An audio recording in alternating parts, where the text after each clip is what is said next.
Alhamdulillahirrahmanirrahim, berjumpa kembali di podcast Ruang Tamu Radio Republik Indonesia Malang bersama dengan Kang Jabong. Hari ini kita ingin mengetahui secara mendetail, seluk-beluk dan mendalam tentang zakat dan juga banyak hal yang terkait dengan hal tersebut. Oleh sebab itu Ruang Tamu kedatangan Kiai Dr. Haji Ramadan Khotib MH. Assalamualaikum. Waalaikumsalam warahmatullahi wabarakatuh. Manggilnya Pak Ustadz atau Pak Kiai? Pak Kiai aja ya? Monggo sekarang. Kalau suhu beda lagi ya. Alhamdulillah, dalam kondisi yang baik, kondisi yang begitu luar biasa, secara garis besar saat ini masyarakat Indonesia banyak sekali mungkin saling sedikit untuk memberikan pengertian, karena masyarakat Indonesia itu kayaknya jiwa sosialnya itu tinggi ya Pak. Iya, betul. Apakah itu bisa disebut sebagai bagian bahwa kita sudah berzakat, bersedekah atau seperti apa, Kiai? Oke, terima kasih. Jadi apa yang jenengan sampaikan itu adalah bidang yang kita angkat hari ini. Iya, betul. Yaitu tentang bagaimana implementasi zakat, infak dan sedekah yang seharusnya. Betul. Nah, yang pertama saya mulai bahwa pengertian daripada zakat itu adalah qad aflaha man tazakka wa dzakara isma rabbih fasalla. Itu dari surat Al-A'la. Yang artinya sangat beruntung sekali orang-orang yang tazakka, berbuat zakat. Arti dari zakat itu adalah untuk mensucikan, membersihkan. Ada dua hal. Yang pertama zakat fitrah untuk membersihkan jiwa manusia yang berpuasa.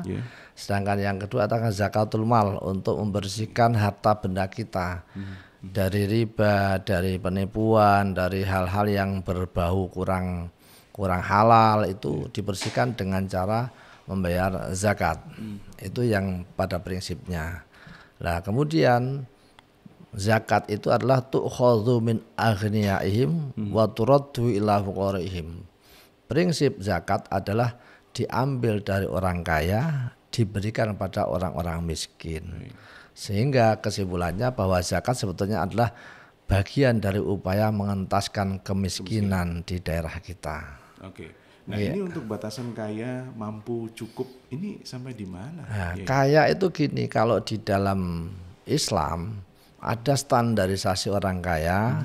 Itu kalau diperkirakan nilai nominal dari omset yang kita miliki itu sekitar 85 gram emas. Oke.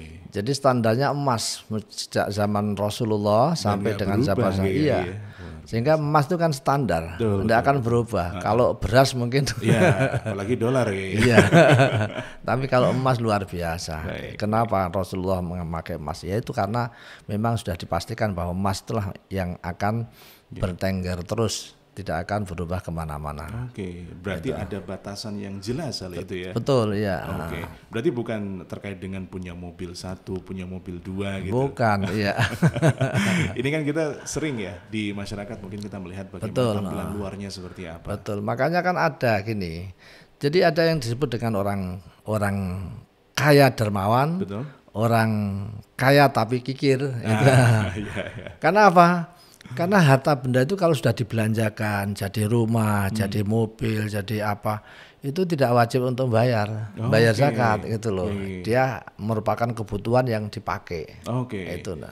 Tadi Pak Kiai sempat menyebutkan bahwasannya itu juga membersihkan semua hal dari diri kita. Betul ya. Ada beberapa mungkin video-video yang sekarang di media sosial kan banyak berkembang Pak Kiai. Juga bahwa zakat, infak, sedekah satu rangkaian ini kalau rutin dilaksanakan itu bisa membuat diri kita itu terjaga aibnya, lalu juga jauh dari hal-hal yang tanda kutip sial gitu. Apakah itu memang betul seperti itu, Pak? Betul. Yang pertama janji Allah ya. Di dalam surat Al-Baqarah ayat 261 beliau mengatakan bahwa masalul ladzina yunfiquna fi sabilillah kamatsali habbatin ambatat sab'an sanabila fi kulli sumbulatin mi'atu habbah, yang artinya zakat itu adalah sama dengan menanam kalau di dalam Islam. Menanam sebuah biji, maka akan tumbuh, berkembang dan akan panen menjadi biji yang semakin banyak. Minimal adalah 10 bahkan sampai 700 kalau di bulan puasa. Bukan hanya itu, karena puasa milik Allah dan semuanya akan dibalas oleh Allah yang tidak bisa dihitung oleh manusia. Itu. Dengan adanya zakat, infak, dan sodako, ini ada momen tersendiri. Momen tersendiri di dalam bulan puasa ini akan meningkatkan kualitas dari amalan ibadah kita. Kalau dilakukan di luar Ramadan? Ya tetap dapat, cuman minimal kalau di luar Ramadan itu infak fisabilillah itu kan 10. Oke. Dari beberapa hal yang kita saksikan mungkin dan curhatan yang saya alami gitu ya. Ada beberapa orang yang sekarang terkait dengan hutang, pengen zakat, tapi masih punya kewajiban hutang. Nah ini yang didahulukan yang mana Pak? Yang didahulukan harus utang dulu. Hutang dulu ya. Utang itu adalah tanggung jawab moral min yaumina, mulai dari hari ini sampai kapanpun tidak akan bisa selesai sebelum ada ikrar dan pelunasan. Oke. Artinya kalau berhutang pun jika ada kewajiban zakat, infak dan sodako itu juga selesaikan harus dulu hutangnya. Selesaikan hutangnya dulu. Oke. Itu seperti itu. Oke, baik. Biar nggak ya. Iya. Biar masyarakat ini jelas. Sebenarnya pengen untuk infak, sodako. Nah, bagaimana dengan masyarakat yang sekarang mempertontonkan tentang sodakohnya, zakatnya, infaknya? Nah, ini. Yang sekarang lagi jadi tren malah ya. Ini gini. Kalau di dalam zakat, karena zakat itu kan kewajiban. Ya. Kalau sodakoh itu sunnah. Umum ya. Tapi kalau zakat karena itu perintah. Bahkan orang yang membangkang zakat pun pemerintah boleh untuk memaksa harus diambil harta bendanya oleh pemerintah, bukan oleh perorangan. Ini yang kadang-kadang salah arti. Salah arti gini, ada orang yang ya saya tidak menyebutkan nama ya, ada orang yang beranggapan bahwa harta orang kaya yang tidak zakat itu adalah boleh diambil. Itu boleh diambil tapi bukan orang lain yang ngambil, pejabat atau orang yang ditugasi yang mengambil. Kalau diambil orang lain kan berarti dia tetap mencuri gitu loh. Tapi kalau juga. kalau petugas kan dikumpulkan, kemudian nanti dibagi gitu. Nah kalau mengambil dirinya sendiri ya tidak boleh, tetap itu namanya mencuri walaupun dia tidak pernah zakat. Tetap dianggap sebagai pencuri. Tapi terkadang itu jadi alasan juga ya Pak. Nah itulah yang harus kita pahami betul. Jangan salah arti gitu loh. Oke. Peran umat Islam sendiri, masyarakat ataupun juga muslimin yang ada di Indonesia ataupun di dunia ini ya, memaksimalkan dari zakat, infak dan sedekah ini baiknya seperti apa dengan nilai gaji yang ada atau nilai yang bayaran? Yang pertama gini ya. Jadi kita memahami di Basnas, kalau di pemerintah itu kan membentuk Basnas. Tapi kalau di swasta itu namanya LAZ, Lembaga Amil Zakat. Aja yang dari NU itu Laznu, Lazisnu. Kalau dari Muhammadiyah Lazismu Muhammadiyah. Ada lagi yang lain Al-Irsyad dan seterusnya. Tapi yang jelas itu semuanya diakui dan disahkan oleh pemerintah. Baik Basnas maupun LAZ atau LAZ, Lembaga Amil Zakat. Itulah yang Basnas ini. Itu pertama gerakan Basnas itu di ASN yang paling utama, sehingga hampir seluruhnya sekarang ASN itu semuanya sudah membayar zakat melalui Basnas, Badan Amil Zakat Nasional.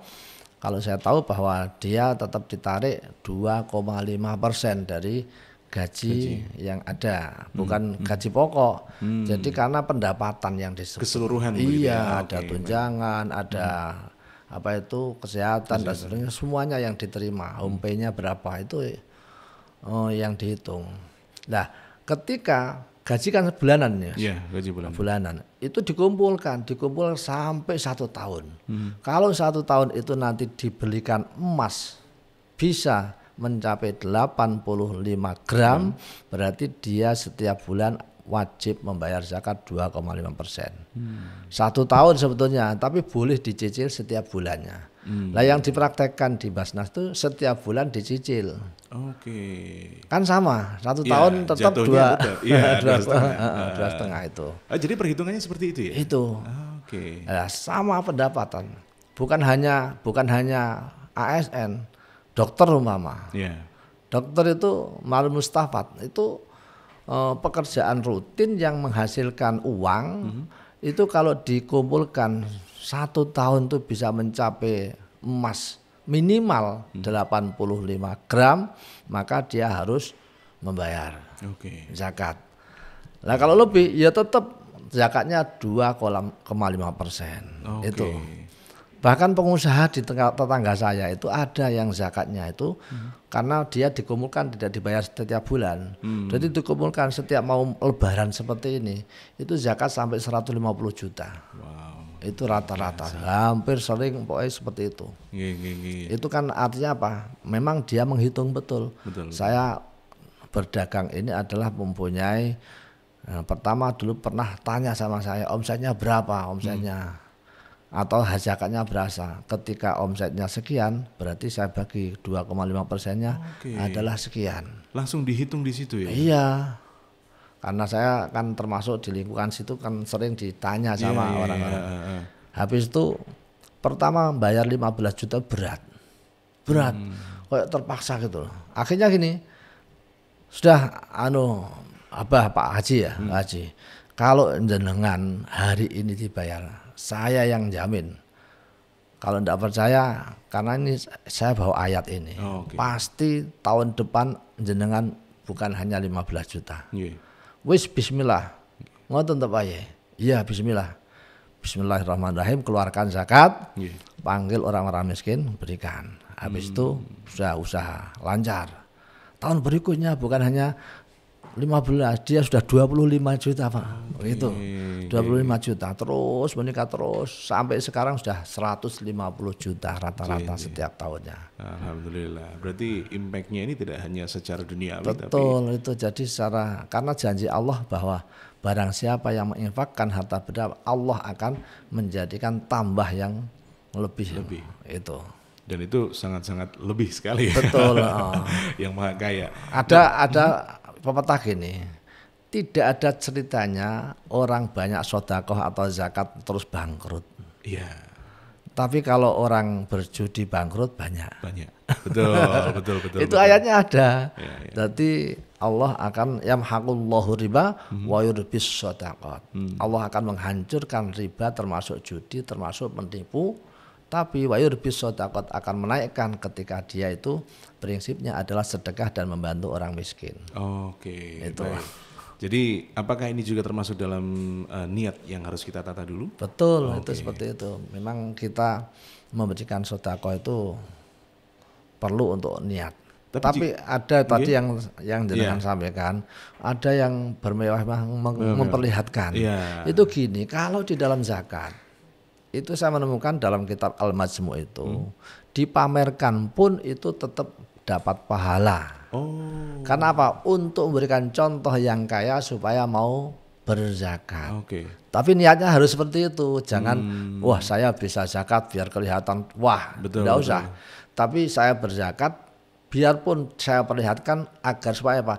Orang kaya yang lain mau juga mengikuti langkah-langkah saya dan berlomba-lomba. Iya, itu. Berarti harus ini menguatkan niatnya yang susah. Betul, makanya ditoto niatnya boleh memperlihatkan disebarkan, divideokan, diviralkan itu enggak apa-apa. Tapi dengan niatan saya memberikan contoh orang-orang yang mampu untuk bisa membayar itu zakat. Berarti tipis sekali dengan riak juga ya.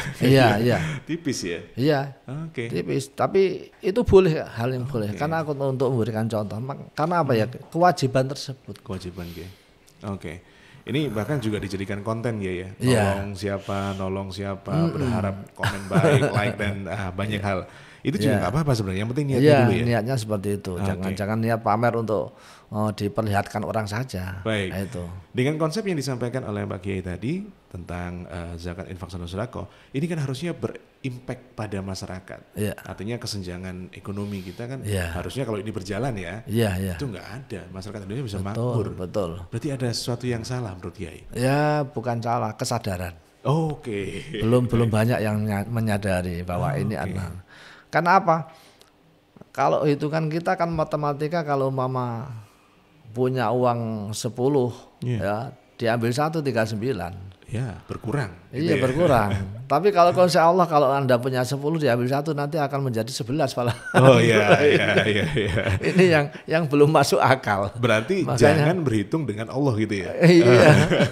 Kalau berhitung dengan matematika Allah udah beda ya. Iya. Banyak tuh. Kita gini ya. Kita lihat saja. Orang itu kan orang bangun ya. Iya. Kalau bangun rumahnya sendiri, Nggih. dia kadang-kadang lambat 1 tahun 2 tahun nggak selesai. Betul. Tapi ketika dia dijadikan panitia pembangunan masjid, ternyata ya selesai 1 tahun 2 tahun. Kenapa? Sebab yang dipikirkan adalah ini adalah untuk memfasilitasi orang lain. Baik. Berarti peduli terhadap orang lain. Apa? Orang mau sholat biar cepat, biar nyaman dan seterusnya. Itu kan memfasilitasi orang lain. Iya. Nah, dengan cara yang semacam itulah Allah akan menurunkan kemudahan-kemudahan. Itu. Banyak kok orang-orang yang peduli terhadap orang lain itu dimudahkan semuanya. Itu sudah janji Allah sudah. Oke. Itu. Berarti kita mulai dari penataan soal niat dulu dari hati, begitu Betul, ya. iya. Lalu kita lakukan itu atas cinta kita kepada Allah Subhanahu wa taala.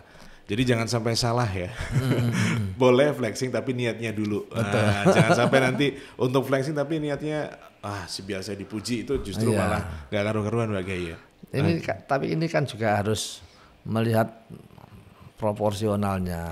Gini, artinya ya dalam kapasitas beribadah memang bagus, tapi kalau kapasitasnya bisnis bisnis, tapi pada waktu beribadah kita harus punya konsep yang semacam itu gitu loh.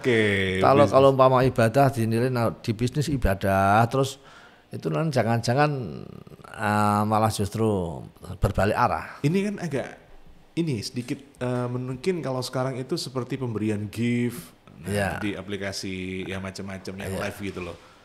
Dengan menyatakan ini saya kasih gift gitu, mungkin ya gak apa-apa, anggap aja amal. Nah itu seperti apa Pak Kiai? Itu boleh kalau boleh ya. Cuman kalau saya mempermasalahkan ini yang menerima. Iya. Bukan yang kalau memberi boleh tidak apa-apa. Boleh ya.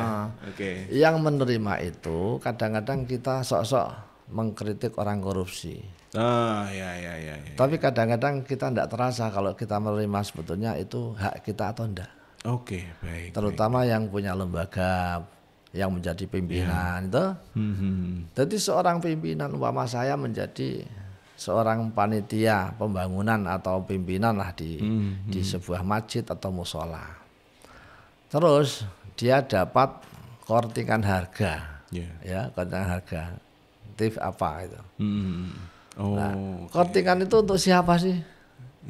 Bukan untuk perorangan, untuk musolanya, untuk masjidnya. Tapi kenapa kok dimanfaatkan Anda? Itu kan Anda hanya mewakili masjid untuk membeli di situ. Kenapa kok diambil Anda sendiri gitu loh. Ini yang perlu untuk dicermati. Betul. Kadang-kadang itu termasuk bagian dari korupsi loh, karena bukan haknya. Itu. Jadi jangan sampai samar lah ya dengan hal seperti itu. Itulah, apalagi ini bulan puasa. Bulan puasa, betul. Ada lagi juga kepala sekolah umpama. Saya juga pernah jadi kepala sekolah. Itu jadi belanja ATK umpama. Itu kan ada kortingan karena banyak belanjanya banyak. Itu untuk siapa itu? Kortingan untuk sekolahan. Betul. Bukan untuk yang belanja. Terkadang buat ganti bensin gitu. Iya, tapi ada yang jujur. Gitu. Jadi pernah saya menyuruh seperti itu, belanja buahnya, akhirnya terus kok ada kortingan sekian. Terus dia bilang sama saya, Pak ini ada kortingan sekian. Oh gitu ya, sudah terima kasih, itu memang haknya sekolahan. Gitu. Tapi karena sampean sudah jujur, maka saya katakan bahwa itu adalah saya berikan pada Anda. Gitu. Atas nama sekolah. Itu berarti kan sekolahan siap karena memberikan apa? Dia sudah kangelan gini, sudah lemburan berapa hari, ternyata hanya segitu saja sudah Anda ambil tidak apa-apa. Itu. Baik. Jadi bukan dari langsung toko langsung wah itu milik saya, enggak. Itu alurnya seperti itu. Ya, jadi boleh tapi ada alurnya gitu ya. Apalagi sekarang efisiensi ya kayaknya. Jadi agak susah lah Pak. Baik, Pak Kiai, kalau kita lihat dari beberapa program yang ada terkait zakat, sodako, ini kan banyak lembaga yang ada, termasuk Koperasi Kanjabung juga kan melakukan hal itu. Ini rekan-rekan kita yang ada di Kanjabung juga sudah mendapatkan manfaatnya ya secara syar'inya dari Kanjabung. Mungkin jadi gini, Kiai memandangnya seperti apa? Saya sebagai pengawas syariah di situ bahwa transaksi-transaksi yang dilakukan oleh Kanjabung maupun BPRS Al Hijrah ya, kan ada BPRS Al Hijrah, ada beberapa macam itu, ada JAB, kan Trust dan terus Al Hijrah, JAB Farm. Yang ini ya. Itu semuanya itu yang ngawasi ya dari pengawas syariah. Kami selalu diuji, jadi setiap 3 tahun harus kompetensi ulang. Jadi diuji lagi bagaimana cara pengawasan dan seterusnya itu. Itu kita terbitkan dari Dewan Syariah Nasional menerbitkan sertifikat kompetensi lagi. Nah, artinya apa? Tanggung jawab kesyariahan berada pada Dewan Pengawas Syariah. Betul. Itu makanya kalau seperti di Al Hijrah itu bukan hanya tulisan. Karena apa tulisan? Kalau kita itu jual beli orangnya ada, maksud hanya tulisan saja. Mesti harus berbicara. Bagaimana cara berbicara itu? Jadi ini sangat jelas sekali dan transparan. Iya, betul. Tapi kehadiran Dewan Syariah ini menjadi pengontrol, fungsi kontrol, fungsi hitung atau seperti apa, Kiai? Yang pertama menjadi fungsi pengontrol, berjalan sesuai dengan syariah atau tidak. Terus kemudian yang kedua fungsi kontrol untuk masalah keadministrasian, sesuai tidak dengan yang dicanangkan dari Dewan Pengawas Syariah atau Dewan Syariah Nasional secara umum. Itu seperti itu. Jadi mengawasi juga serta memantau ya? Iya, makanya kan Dewan Pengawas Syariah itu juga memberikan laporan rutin kepada OJK. Nah, itu sehingga kalau Mama tidak memberikan laporan, malah justru nanti kita yang dilaporkan bahwa dia tidak aktif, maka bisa dicabut. Nah, kompetensinya. Ada ujiannya juga? Ada. Untuk menjadi tidak mesti satu kali langsung selesai. Saya dulu waktu di Malang itu ya, ada teman tuh sampai 7 kali belum selesai, belum lulus, menghadap terus ulangi. Luar biasa. Bisa dikatakan kalau Kiai berapa tahapan ujiannya? Saya langsung satu kali. Alhamdulillah, luar biasa. Saya tuh dapat pujian dari teman-teman yang menguji dari OJK itu. Sampai saya pulang itu diantar sampai di tempat parkir itu. Saya dikasih buku saya titip Ustaz, dengan sering khutbah ini buku dari OJK dengan bawa. Alhamdulillah saya baca itu, sampaikan di khutbah itu. Sambil menyampaikan hal baik ya. Iya. Oke, Kiai, selama ini dari Kanjabo sendiri juga sudah memberikan impact yang luar biasa bagi para anggotanya dengan sistem yang dibangun sekarang ini ya. Jadi gini, ada kebersamaan, kita sering ketemu, terus kemudian ketemu itu ada santunan. Sebelum santunan kita berdoa bersama, bahkan doa itu terus kita panjatkan. Itu kapanpun ada jadwal yang rutin ada seperti itu. Karena apa? Ya kita tahulah bahwa yang menggiring kita itu adalah yang kuasa, Allah yang maha kuasa. Jadi kalau di dalam Al-Quran habis sama rizqukum, rezeki kita itu sebetulnya dari langit, dari Allah. Kalau nggak percaya kita ya. Di pinggir jalan itu kan kita ada orang jualan, sama jualannya. Tapi sejak dulu ada terus, bukan berarti dia enggak payu, pasti payu. Enggak payu kan sudah pungkut. Setiap ada yang jual pasti ada yang beli gitu ya. Betul lah. Di pasar, ketika jualan pakaian semuanya. Tapi ya enggak ada yang tutup tuh hambannya tuh. Berarti kan dia kan payu. Payu betul. Nah, ya memang ada ini yang laris, ini yang enggak. Yang giring siapa sih sebetulnya? Manusia bisa ke sana, dibagi kadang-kadang yang pagi untuk sini, manusia yang ke sana. Itu hakikatnya dari Allah. Wa fis sama rizqukum, di langit situlah rezeki kita. Kalau di langit kita lupakan, tidak pernah berdoa, tidak pernah mohon pada Allah, maka kita hanya upaya kangelan terus, tapi enggak disongkrok dulu. Memang agak berbeda. Tapi mungkin bisa lebih detail atau diperjelas terkait dengan untuk pengelola zakat, infak dan sodako ini sebenarnya haknya berapa?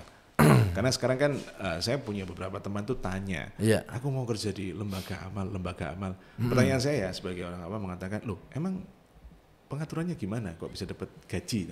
Seperti itu. Ini ada dua. Jadi ada yang pemerintah itu menggaji. Menggaji itu gini, Jadi ada dana hibah yang diberikan kepada orang yang ditugas untuk dizakat. Ya. Kalau dana hibah itu sudah standar upah minimum regional, Sesuai daerah gitu UMR-nya ya. itu sudah mencukupi tiap bulannya, sudah tidak usah ambil dari sisa-sisa zakat. Oh, Itu oke. karena sudah digaji semuanya. Tapi kalau dari UMR-nya itu belum mencapai, ya maka bisa mengambil dari yang namanya hak amil. Hak ngambil itu adalah orang yang melaksanakan, menghimpun dan membagi, itu namanya amil. Oke, yang mengelola Badan itu amil ya. zakat, amil ya. Amil. Jadi kan di dalam Al-Quran surat At-Taubah ayat 60, innamas shadaqatul fuqara wal masakin wal amilina 'alaiha wal mu'allafati qulubuhum wa fi riqab wal gharimina wa fi sabilillah wa ibnis sabil. Terus itu ada 8 kelompok, termasuk diantaranya adalah amil ya. Amil itu orang yang selalu bekerja untuk bagaimana pengaturan zakat ini. Itu bertanggung jawab mulai dari penerimaan sampai pendistribusian sampai pertanggungjawaban administrasi. Bahkan di Basnas itu ada yang namanya audit eksternal. Oke. Bukan hanya internal, eksternal. Eksternalnya juga. Iya, Audit 2 kali ya. Iya, auditor dari lembaga auditor memang datang. Oke. Itu. Dan itu diawasi betul karena penggunaan semua lembaga yang menghimpun dana dari masyarakat harus dipertanggungjawabkan. Ya. Baik. Gitu. Ini seharusnya sudah bisa menjadi pelajaran buat masyarakat ya. Betul. Karena sekarang kan, mohon maaf, ya banyak modus ya terkait dengan menggalang zakat, infak, sedekah. itu. Tapi yang menggalang ini malah kaya luar biasa. Betul. Saya tahun kemarin puasa-puasa di luar Jawa, enggak usah kita sebutkan. Yeah. Itu juga oknum dari lembaga zakat yang kemudian tertangkap karena untuk kepentingan sendiri. Itu saya setuju sekali, tidak apa-apa itu, biar diviralkan itu. Jangan masuk penjara. Makanya itu untuk peringatan bahwa tidak seperti itulah cara pemanfaatan kesempatan untuk menggali dana dari masyarakat. Ada lembaga tapi harus dipertanggungjawabkan. Betul. Kalau lembaga tidak ada yang dipertanggungjawabkan berarti itu bodong atau menipu malahan. Gitu. Secara religiusitas itu berat ya hukumannya. Iya. Oke. Jadi jangan sampai lah. Betul. Makanya kalau umpama kita sering ya waspadalah bahwa kadang-kadang di musim-musim puasa ini banyak juga yang pura-pura. Mulai dari yang paling kecil lah. Apa paling kecil? Yaitu minta pakai omplongan, pakai kotak, either sampai pengeras suara. Itu saya dulu malah dilapori sama Polsek Dampit, Ampel Gading. Itu katanya sudah pernah. Jadi setelah itu diuber di sana itu ketika sudah mau keluar dari kecamatan itu, ternyata menggok warung puasa. Setelah menggok warung, langsung dibawa ke Polsek. Diinterogasi, ternyata dicek ke umpama daerah sana bangun masjid, ternyata tidak ada yang bangun masjid. Itu pernah saya dilapori sama Pak Kapolsek malahan. Yang sekarang viral itu ini ya, ada yang dimakamkan gitu. Sambil di tengah jalan bawa bendera gitu. Oh iya. Ya sekarang kan lagi viral itu. Tapi saya setuju Ustaz, yang puasa-puasa menggok ke warung biar dijemput sama Polsek.